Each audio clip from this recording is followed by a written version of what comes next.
Thank you, Shali, and good evening and welcome to this panel session on driving electric mobility.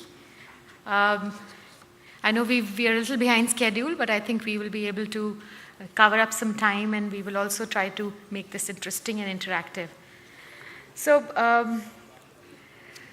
just in order to set the context, at outset, I first want to welcome all the panelists here. I think we have a very interesting panel here, which would probably be helping us understand the entire ecosystem of electric vehicle mobility internationally and in India. And that should be useful for us to take the discussion forward. Rushali has already introduced them. I just want to add my own welcome to hers.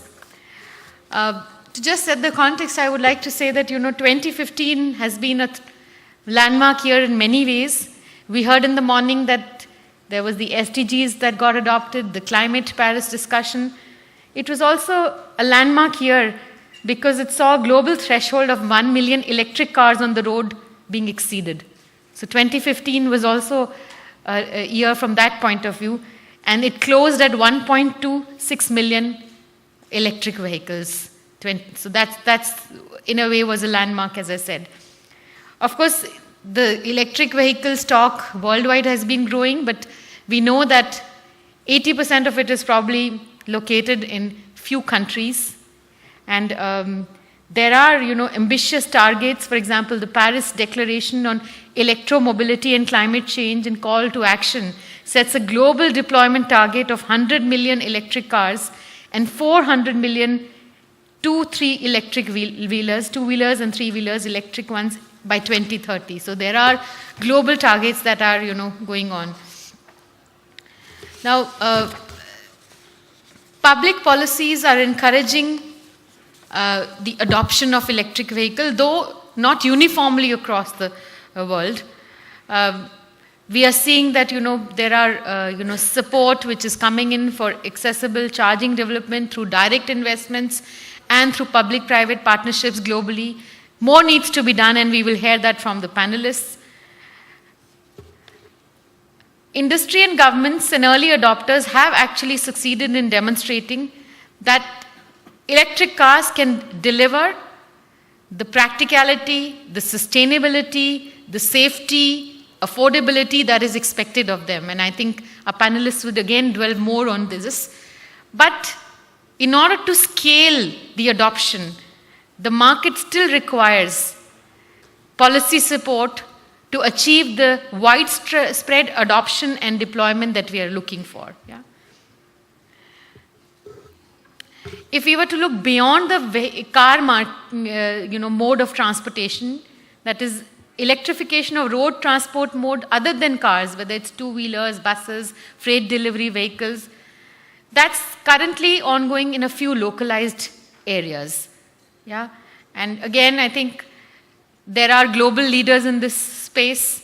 China is the global leader in two-wheelers market and probably the most relevant player globally, primarily because it has restricted the use of conventional two-wheelers in several cities to reduce local pollution. So because of that restriction, electric two-wheelers have actually, picked up.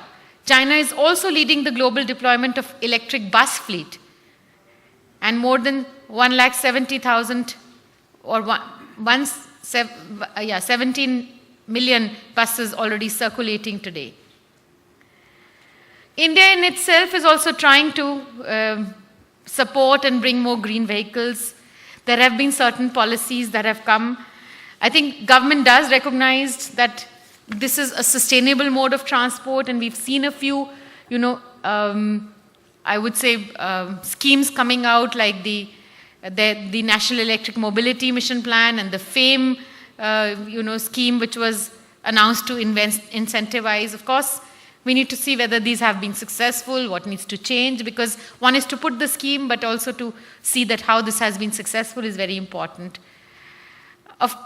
And basically, I think a lot also depends on how we harvest the climate change benefits of electric vehicles and how we can fully harvest these benefits if we can couple this with a decarbonized grid. And largely because we are actually dependent on fossil fuels for power generation, how do we make sure that we integrate, into the grid more non-fossil fuel options? That also needs to be looked at. But there's definite proof that more we adopt these vehicles, more it is beneficial for the health impact of the people, because air quality improvements are there, etc. And of course, the climate targets are also going to be met. So this is probably, just as an introduction, a brief to, why it is important to discuss this subject, what are the different facets.